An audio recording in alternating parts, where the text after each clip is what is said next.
Okay, I'm back for part 2 of my 3 and 4 year Aliyah update. So what else can I tell you about? Okay, I know, dating. That's a big one, isn't it? So dating has been better, I would say, in the last 2 years. I think I've gotten better at being more selective about who I date. And I met a couple of people, I guess, out in bars or in a nightclub, and then we ended up dating, and then on the apps, of course. So there's probably been like 4 or 5 guys I've dated in the last 2 years that were like, oh, maybe this could be something. And then unfortunately, for one reason or the other, it wasn't. And there was definitely one guy, actually, who I thought was going to be something good. But what are you going to do?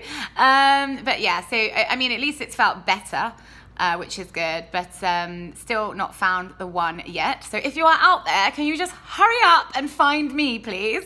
But yeah, it's gotten, and I think everything will change again now. The corona has really changed everything. We've all kind of, the dating world has shifted. The activities you can do now while you're dating have shifted. It's like sunset drinks on the beach and stuff like that. It's actually quite nice. And also people are around more. Our social lives are a bit less busy. So I'm feeling a bit more hopeful and optimistic going into the summer.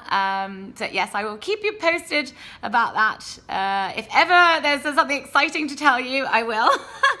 But other than that, what else? I've really kind of got the hang of some stuff here, being in the last few years. The best thing was I worked out in winter. I got the best birthday present from my parents. I think one of my best birthday presents ever, which was an electric blanket. Yes, I am an old grandma, and it's really cold here in the winter in Israel, and you have, like marble tiled floors and stone walls, and it's all designed to be cool, and it's bloody freezing in the winter. Anyway, so my grandma was getting an electric blanket from my mum for her birthday, and I was like, actually, I think I want one for my birthday, and it has changed my life. It's the best thing I've ever had. Why did I never have this in England? I know we have central heating in England, but still. Anyway, a big tip for anyone living here: get an electric blanket. It's the best. What else? Also, I've really got into getting the hang of going for runs in the morning. Got into my running. I've worked out I've done 5 10Ks since I've been here. There's the night run, which is in October, and then the marathon in February, where they do a 10K as part of that. And I have 5 medals hanging in my room. I wouldn't say I'm very fast or very good, but that's been great. Like getting up and training, going in the morning before work for a run along the beach, or if I go a little bit further, run in the park. That's just been brilliant. Like, what a lovely life. And now it's the summer. I started doing this last summer. Now I am going for morning swims before work. I've worked it out. Like, I've bought myself a waterproof watch, because the first time I went, I realized I had no idea what the time was and had no concept of how long I'd actually been in the sea. But I've done that, and I've got my little towel, and I can just go just before work, manage to fit it all in and do a swim, and then get into the office in time. So that's been great. And especially during this lockdown now, it's obviously like I don't even need my commuting time, so I've got more time to do that. And going for walks, I've been going for walks in the morning with my friend Danny along the beach, and just doing stuff before work along the beach has been amazing.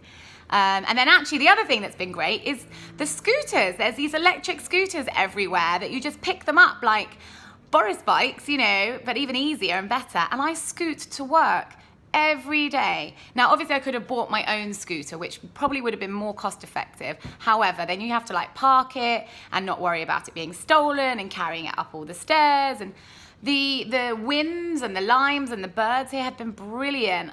Of course, I've got my own helmet and I take it everywhere. I would never scoot without my helmet. Don't do it.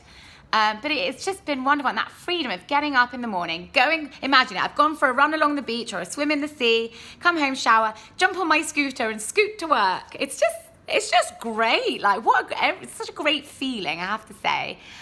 So that's been really good. What else? Last year was my sister got married, which was so exciting. That was hard. Actually, it was hard to be away in the run up to the wedding. I went back and we did her hen party, and then obviously I went back for the wedding, and I was able to be home for like 3 weeks because of now working for ITV and be able to do stuff from London. But yeah, that was an amazing, wonderful experience. I'm so happy for her and Rich and her husband, my brother-in-law. That was an incredible experience. And actually, she's also set up a fashion business. She set up her own knitwear company for like amazing cardigans and jumpers. It's called Cara and the Sky. Follow her on Instagram. Cara, that's the plug. But what's been exciting here is that we actually have done a few photo shoots for the brand on the beach with my friends, have been amazing, and volunteered to be the photographer and the models. And actually it's been really great being able to be involved and help her in that way. Even though I'm not home helping with everything else, I was able to do that for her. So that's been great. So check out Cara and the Sky. And you can see the photos that I styled. So that's yeah, it's hard being away from family, I have to say. Oh, what's been funny is when I've gone to the airport now that I've been here, okay, yeah, my Hebrew, that's what the point was. My Hebrew is terrible still. I'm so embarrassed. It's terrible. And now when I go to the airport and they see my passport and they are like, how long have you been here? And I'm like, 3 years, 4 years. And they're like, and you don't speak Hebrew? I'm like, no. And they're like, why not? And then they quiz me so much about like, what do you do at Pesach? What do you do at Rosh Hashanah? And like, you always get quizzed, but I feel like they're quizzing me a lot more now because I've been here a long time and I still don't speak Hebrew. So yeah, I'm sorry. I'll try harder. I promise. Well, we'll see. So yeah. I'm sorry, I'm looking at notes because there was so much to say. I actually wrote some notes. What else? Okay, birthdays and Shabbats. Oh, we did a whole year of birthday Shabbats in our girls group, which was wonderful. Everyone got a specialist Friday night dinner for them with a theme and costumes and printed menus, and that's been brilliant. And we've really made Shabbat has become such, I mean, it always was, but even more so, this key part. I would never imagine not doing a Shabbat dinner now on a Friday night. And it's been great. I've been like gradually building up my Shabbat stuff. Like I've got like a challah board. It's silver and glittery, sparkly, and I love it. And I've got my own Shabbos candles, and my recent addition was a bacha for the Kiddush cup for the wine. Oh, and even the hand washing jug, because I mean, I'm not so religious that I do hand washing, but my friends do, and I'm like, I must have a matching nice jug. We've just been using a mug all this time, so my parents have gradually been buying me this. Every time they come out, we go to the shuk, and then they buy me another bit, and it's just so nice. Yeah, I suppose a big thing that I did, and I thought about whether I should share this or not, but I'm going to. I am 35 years old now, and I decided to freeze my eggs. I did it as a responsible insurance policy for, I want to have kids one day. I don't know how. Please God, it will be with a partner. And if not, maybe I'll just do it on my own. But I wanted to give myself the best chance possible. And unfortunately, I have a lot of friends and people I know who have had or are still having fertility issues. And I don't even know. I have no idea if I'm going to have any issues or not. So it's something it's done quite often here. It's made kind of affordable. I mean, it's not. It's still it's pretty expensive. But it's something I felt very strongly about, and I decided to go through that process. And I would encourage any woman who's thinking about it to come and talk to me or find somebody to talk to. And I'm being very open about it with people because I don't think it should be a taboo subject.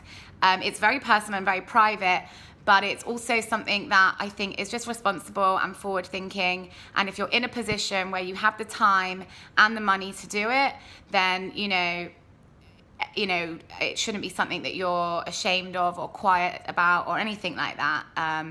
So that's out there. And I guess that just leads me to say, you know, I'm so lucky that I have friends like family here. Going through that without my mum, without my family, was hard. And Rebecca was just incredible. She helped me so much. And Mickey as well, and Lee, and everyone, and all my friends have just been so supportive. And I just want to thank them so much for that. And that's the thing. The only way you can survive here is really to have friends like family and do wonderful things with them all the time. Like go on epic camping trips, or, you know, going to the beach every weekend, or going for dinner, movie nights, like all the normal things. But they just turn into so much more, because then when you really like need them, when things are a bit hard, you know, things were hard with my job when ITV bought our company. We didn't know if we were going to keep our jobs or not, and you know, it's just life, isn't it? It's just life. So I've just been so fortunate. I do miss my family. I think, you know, I moved here knowing that I could go home 3-4 times a year and that they would come here. And you know, 2020, we're lucky actually. Mum and Dad managed to get a last minute trip in. Well, it wasn't, they booked it, but it was in February they came here, and I did go to London in February, so it has been okay. But you know, not knowing when I'm going to go home again, it's really hard, and I do miss my family. And obviously cheddar cheese is quite an essential missing. But no, it's really been fine. Thank God for Zoom and FaceTime and all of those wonderful technological things. So yeah, I think that is probably enough. Oh my God, it's 11 minutes long. I'm so grateful that I made this decision to come here. I did not know what was going to happen, what my life would look like. Today, I went to the hairdresser this morning, treated myself to a haircut, and I just went for lunch with Daniela and Nick and Johnny, my friends, on the beach, because I'm working from home. I could sneak out and do that. And then this evening, I'm doing sunset drinks on the beach, and I'm sure there'll be like loads of people turning up, and it's just, I feel so content and so happy with the decision that I made. I could never have predicted that I would live a life like this, and this would be my life at this stage in my life, age 35. So to anyone out there thinking about making Aliyah, I think there are more people thinking about it now more than ever for various reasons. If you're thinking about it, just do it, because you'll never know until you try. You know, am I going to be here forever? I don't know that yet, and I don't, and that's honest. But I'm absolutely loving the life I lead, and I'm so grateful of the decision I made. And this is the start of the next year. Let's see what happens. Thanks so much, everyone. Take care, stay safe, and I look forward to updating you maybe for year 5, maybe before if something exciting happens. Let's wait and see what this year will bring.